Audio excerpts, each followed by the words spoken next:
రవి ప్రకాష్ సిలికానాంధ్ర ఆసుపత్రి Kuchipudi super speciality వైద్య సేవలు పూర్తిగా ఉచితం. నమస్తే.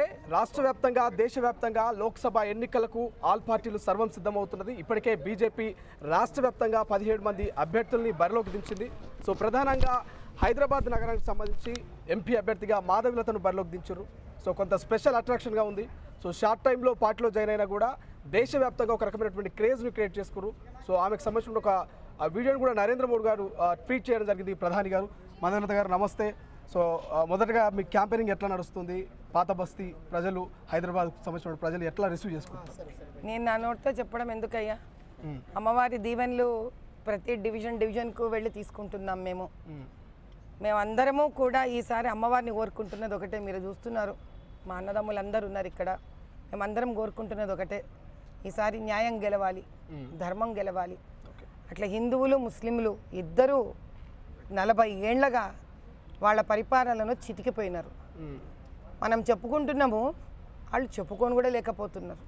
కాబట్టి ఈసారి మోదీ గారి ఆధ్వర్యంలో హిందూ ముస్లింలు అనే వ్యత్యాసం లేకుండా, క్రిస్టియన్స్ సిక్కులు అనే భేదం లేకుండా అందరితో కలిసి వెళ్ళేదే దేశం. అందరితో కలిసి వెళితేనే ఈ దేశానికి భవిష్యత్తు ప్రగతి ఉంటుందని ఖచ్చితంగా నమ్ముతున్నాం ఆయన ఆధ్వర్యంలో. కాబట్టి ఈసారి అందరం కలిసి పోరాడతాము, దిగ్విజయంగా బయటకు వస్తాం. ఎవరు చేయని సాహసం ఒక మహిళగా ఒక మాధవిలత ఎందుకు చేయాలనుకున్నది? హైదరాబాద్లోనే ఎందుకు పోటీ చేయాలనుకున్నది? ఇక్కడ పుట్టి పెరిగాను 25 ఏళ్ళు. ప్రతి చోటికి మనకు ఒక బంధం ఉంటుందయ్యా. ఇప్పుడు మనం ఇళ్లలో కొనుక్కున్న పాత కారు కూడా షెడ్డులో దాచుకుంటాం. ఒక ప్రాణం లేని కారే దాచుకుంటే ప్రాణం ఉన్న కాన్స్టిట్యుయెన్సీకి తిరిగి రావడంలో గొప్పతనం ఏముంది చెప్పు. ఇన్ని ఏండ్లగా ఇక్కడ వీళ్ళు చేసిన త్యాగాలకి ఎవరో ఒక ముగింపుని ఇవ్వాలి, ఒక శుభమైన ముగింపుని ఇవ్వాలి. అందుకే అమ్మవారు బహుశా నాకు ఈ అవకాశం ఇచ్చిందని నేను అనుకుంటున్నాను. మా మోదీ అన్నగారు నాకు ఈ అవకాశం ఇచ్చినారని అనుకుంటున్నాను. రాక్షస రాజ్యం ఎంతకాలం నడుస్తుంది? ఎంతకాలం నోరు మూసుకొని ఉంటాం? ఇంకా ఊరుకునేది లేదు. ఈ ఓవైసీ ఫ్యామిలీని దీన్ని బ్రేక్ చేయాలని చాలా మంది ట్రై చేశారు, కానీ ఎవరు కూడా అంత సాహసం చేయలేదు. ఒక మహిళగా మీరు దీన్ని బ్రేక్ చేయగలుగుతారా?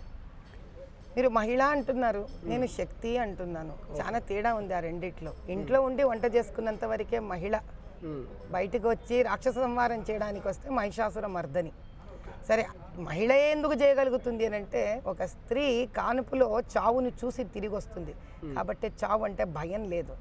అదే మగవాళ్ళకి సంసారం, పిల్లలు అన్నీ వాళ్ళు ఒక ప్రగతి, ఒక వైపు దిశగా వెళ్తారు. అక్కడికి కూడా తలలు నరికించుకున్న వాళ్ళు ఉన్నారు ఇక్కడ, చేతులు నరికించుకున్న వాళ్ళు ఇక్కడ ఉన్నారు, సంసారాలు కుటుంబాలను పోగొట్టుకున్న వాళ్ళు ఉన్నారు. కానీ ఈసారి ఈ ప్రాణత్యాగంతో అవసరం లేదు.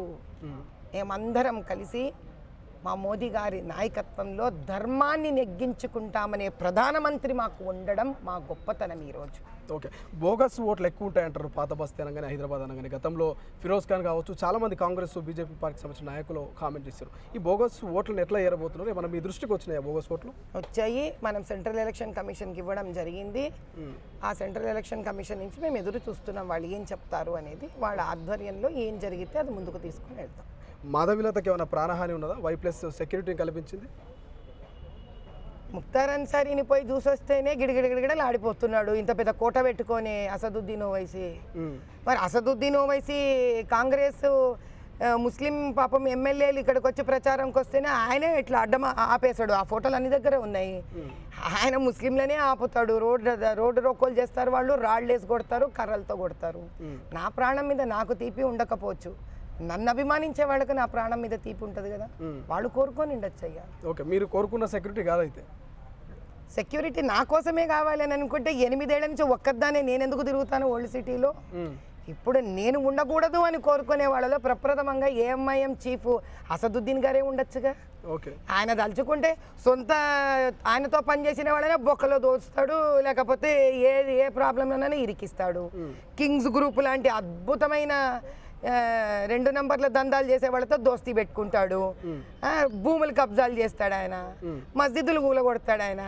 అంత దూరం వెళ్ళిపోయిన వాళ్ళకి ధర్మం కోసం పోరాడే వాళ్ళ లైఫ్ మీద పెద్ద వాల్యూ ఏముంటుంది? నేను మొండిగా వెళ్ళిపోవచ్చు, కానీ నేను కావాలని కోరుకునే నా వాళ్ళు చాలా మంది ఉండొచ్చు కదా. ఈ షార్ట్ టైం క్రేజ్ లో కొంతమంది సోషల్ మీడియాలో కొన్ని కామెంట్ చేస్తున్నారు, అప్కమింగ్ లేడీ సీఎం అంటారు తెలంగాణకు. సో ఇటువంటి కామెంట్స్ విన్నారా? విన్నప్పుడు ఏమైనా అనిపిస్తుంటుందా మీకు? నాకు అసలు కామెంట్ చదివేంత టైం ఉండదు అబ్బా. ఎవరైనా సజెస్ట్ చేస్తారు కదా పక్కన వాళ్ళు మేడం ఇట్లా మీకు అసలు వాళ్ళకి అంతకన్నా టైం లేదు. ఉన్నది 40 రోజులు మా దగ్గర. పాపం ఎంతమంది తిండి తినరు, తిండిది కూడా తినలేదు ఇక్కడ. కామెంట్ల మీద మాకు టైం లేదయ్యా, మాకు ఉన్నది పని చేసుకుంటూ పోవడం, మేము పని చేసుకుంటూ పోతాం. కామెంట్లు చేసేవాళ్ళు ఇంట్లో కూర్చొని ఏసీ రూమ్లలో కూర్చొని కామెంట్లు చేస్తారు. వాళ్ళు మంచి కామెంట్లే చేయనివ్వండి, వాళ్ళు వేరే నెగిటివ్ కామెంట్లన్నా చేయండి. Freedom of expression, right to speech, fundamental rights, 19 article, హ్యాపీగా నిండాయా వాళ్ళని. మీ బ్రదర్ రాజా సింగ్ గారు కోఆపరేషన్ ఎట్లున్నది? ఆయన వస్తున్నారా క్యాంపెయినింగ్ లో? కనబడట్లేదు. స్త్రీకి మోదీ గారు ఆధ్వర్యం ఇచ్చారు. ఆయన భార్య మేము వదినమ్మ అంటాము. ఆమె మొన్న కూడా మన పార్లమెంటరీ ఆఫీస్కి వచ్చింది. రజాకార్ సినిమా అందరు స్త్రీలను వెళ్ళి చూపించి ఆమె తీసుకొచ్చి దింపి, అమ్మ నువ్వు ఎప్పుడు ధూల్పేటలో స్టార్ట్ చేస్తావు చెప్పి ఇద్దరం కలిసి వెళ్తాం అనింది. ఏంది స్త్రీలు ఇంకా బయట రాకూడదా ఏంది? నాకు అర్థం కాదు.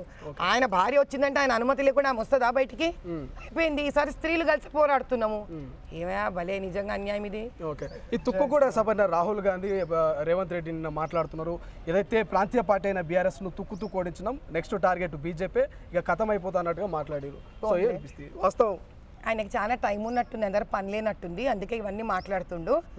మనం ఎలక్షన్స్ అయిపోయినాక అప్పుడు ఏం మాట్లాడతాడో ఇందాంలేని. ఆయన ఇప్పుడు ఇట్లా ఒకటి ఉంటే చూడు, తాట పట్ట పట్ట పట్ట శబ్దం చేస్తుంది కానీ ఏ ప్రయోజనం ఉండదు. అట్లా రాహుల్ గాంధీని నేడు చూస్తున్నాం.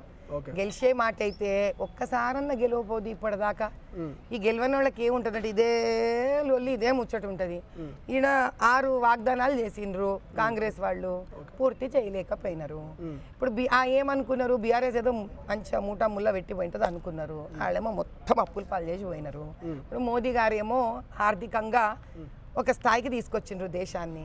ఇప్పుడు ఏమనుకుంటారు, ఇక్కడ ఏదో బాగా మంచిగా స్టాండర్డ్గా ఉన్నట్టుంది దేశము, ఇంకా ఆడపోయి నోటికి వచ్చిన వాగ్దానాలు చేసేదా పెట్టేదా ఏముండదు. సో మేడం ఫైనల్గా ఒక్క విషయం, కాంగ్రెస్ అయితే ఎటు తిరిగి మాధవిలతను కావచ్చు ఓవైసీని ఓడించే క్యాండిడేట్ను వెతుకుతున్నది. సో ఒకవేళ బలమైన క్యాండిడేట్ను పెడితే మీకు ఓట్ బ్యాంక్ చీరడమా, లేకపోతే మీకు పోటీ ఎవరితో ఉండే అవకాశం ఉంటుంది? నాకు పోటీ ఎవరితోనూ లేదయా. నేను యునానిమస్ నెగ్గిపోయిన ఆల్రెడీ. తగ్గేదేలే అన్నట్టు అంతే. Okay, thank you so much madam.